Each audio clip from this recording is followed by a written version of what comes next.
Hello summoners and welcome back to another ProGuides video. My name is Nathaning and today we'll be talking about the 10 best junglers on patch 11.6. When you're playing one role that can influence how all three lanes play out, it's a pretty good idea to take one of these power picks to control the flow of the game. Starting things off, we got the OP of all OPs, Hecarim. This guy packs some serious horsepower. Hecarim has been the top tier pick for quite some time, and while that remains true on 11.6, the build that we'll be covering is a new full tank version of Hecarim that's become very popular recently. Where the previous build definitely made Hecarim a lot stronger as a 1v9 carry, it also relied on him being ahead, not to be blown up in fights. And even then, you'd struggle to survive against some late game comps. This build trades out some damage for an insane amount of survivability and ability haste, making you a much more disruptive force in teamfights without even snowballing early on. That being said, it's not like this build isn't a damage threat. You're still more capable of diving onto the enemy backliners and bringing down the squishy targets. It'll just be a little bit more drawn out than usual, which is a pretty worthwhile trade-off for being nearly unkillable. Before you get to that point, you'll play Hecarim as usual. Use his fast and healthy clear to soak up all of your camps before going to look for ganks. If nothing looks super gankable, opt to invade and take camps away from your opponents when you see them on the other side of the map. Once you have a camp tank, look to pick up and force fights anytime that you have your cooldowns up. For your build after camp tank, you'll pretty much always want to go for Deadman's or Force of Nature as your next two items, giving you even more speed to help you zoom around the map. Generally, you want to stay consistent on building full tank with Thornmail for grievous wounds and Spear Visage to give you that insane amount of healing in teamfights with your W. But if you're snowballing super hard, you want a little bit more carry strength, options like Serex and Death's Dance work as well. Full tank Hecarim is only really OP because of Turbo Chem Tank. The item's active is OP for engaging and making picks, and the ability haste mythic passive means more disruption in teamfights. Hecarim isn't alone in abusing it. Udyr, Mundo, and Skarner in the jungle are all on the same page, and even full tank Gragas Top makes the use of it. And it's certainly not the first time an item has been overwhelmingly OP. That brings us to today's question of the day. What item or combination of items do you think is way too OP? For me, I'd have to go with Atma's Impaler and Warmogs way back in the early days of League. The Atmogs combo would make any bruiser do tons of damage, all while just being very hard to bring down as the true tanks of those days. That's just me, and we want to hear from you, so let us know your answers in the comments down below. Our second pick for the jungle is Udyr. Having one of the fastest clears in the game means that you'll be able to always full clear your jungle for level 4 before going for a Scuttle Crab fight. Udyr has the best early dueling in the game, so unless the enemy laners have enough priority to already be there when it spawns, you should pretty much always be able to force the enemy jungler off of it. While Udyr can always be disruptive in 5v5 fights thanks to the bear stance allowing you to constantly stun multiple targets, he does much better as a duelist and a skirmisher, using Chem Tank with his already high movement speed to pick off out-of-position opponents. If you have a 1-3-1 style of a team comp, you can even look to use your tankiness to dive silencing opponents with your split pushers. This way you can help bring down more towers and eventually crack open the enemy base. Your build on Udyr will be super similar to Hecarim's, itemizing to be as tanky and as fast as possible with a 3-item core of Chem Tank, Deadman's, and Force of Nature, and rounding things out with Thornmail and Spear Visage. When it comes to offensive items, you can always pick up Lichbane, usually as your second completed item after your Mythic, and Boots when you have a super big lead early game. Our third pick is Karthus. Despite being labeled as a farming jungler, he actually has some pretty decent ganks, with his ult being especially useful for securing kills, even from the safety of your own jungle. Being a mage, most bruiser and assassin players will think that they can find you in the jungle and kill you, but that's actually a big mistake on their part. Q does double the damage when you're just hitting a single opponent, so he has a very high dueling potential. You just have to land those skittles. On top of that, since the meta is now taking exhaust on Karthus, very few, if any opponents, should be able to take you down, and those dudes should be low enough for you to finish off with your passive. As far as your build goes, you'll be changing things up from the recent patches. Although Riot called it an adjustment, Liandry's is pretty hard nerfed in a lot of instances. Now you'll be going Ludens in most games unless the enemy team has 3 or more beefy targets and make Liandry's worth it still. With Liandry's being out of your core, you'll also be going for Rabadon second instead of Demonic Embrace, with a focus on making your ultimate hit as hard as possible. However, if you're dealing with a Zed, a Vi, or a Syndra, you want to pick up a Zanya second.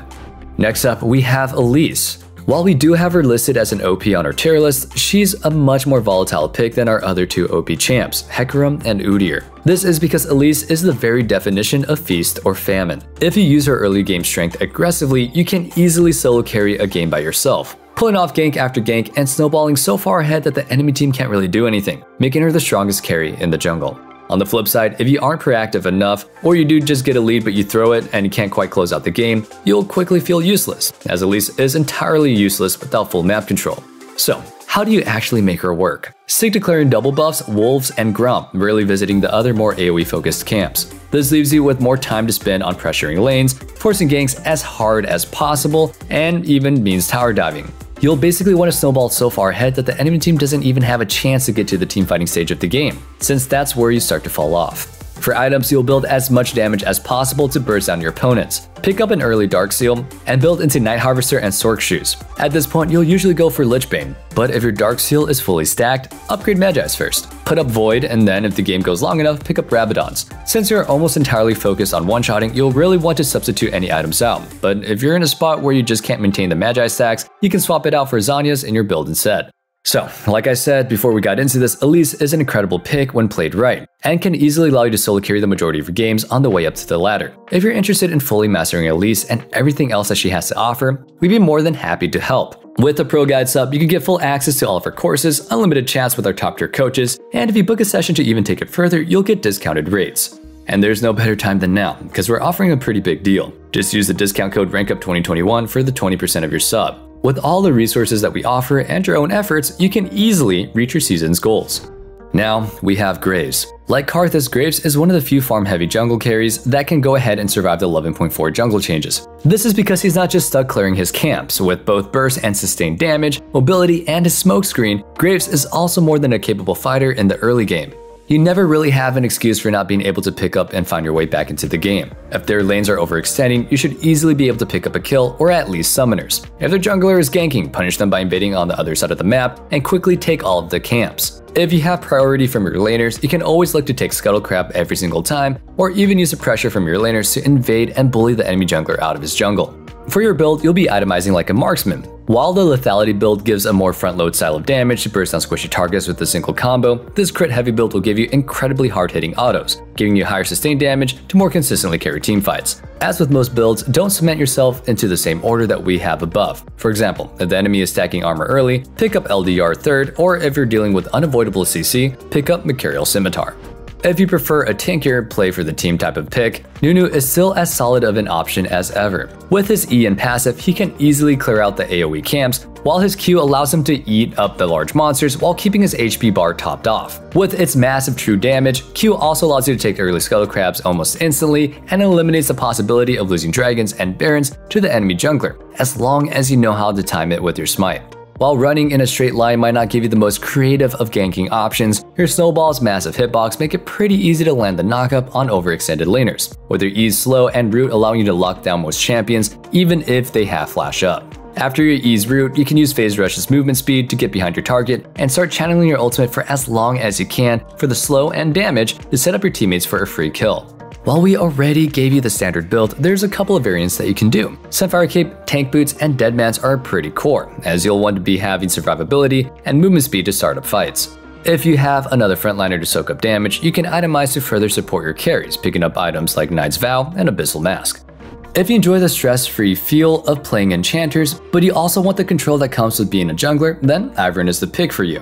While he is one of the creepiest looking champions because he is 90% legs and all bark and still some bite, maybe picking him up isn't such a bad idea. While the thought of an enchanter being pretty strong in the meta mostly dominated by early game junglers may seem silly, he's still able to keep a pretty fast tempo thanks to his passive. Since Ivern just marks his camp and comes back to collect them later, rather than actually fighting the monsters, he's able to spend much more time pressuring the lanes and help securing vision control to help his allies. Just make sure that you're not overforcing, since Ivern is more about winning by supporting in teamfights than early game skirmishes. Now, for your items, the standard build that we'll be giving will focus on teamfighting strength, but if you're doing super well early and you want to keep the tempo turned up to max, you can pick up Moby Boots. Moonstone and Staff are pretty non-negotiable core items, and you'll almost always want Chemtank and Arden, but your last slot is pretty flexible. Redemption is the best all around, but if you needed a defensive item like Zhonya's or Banshees, or other comps call for Mikhail's, feel free to grab one of those instead.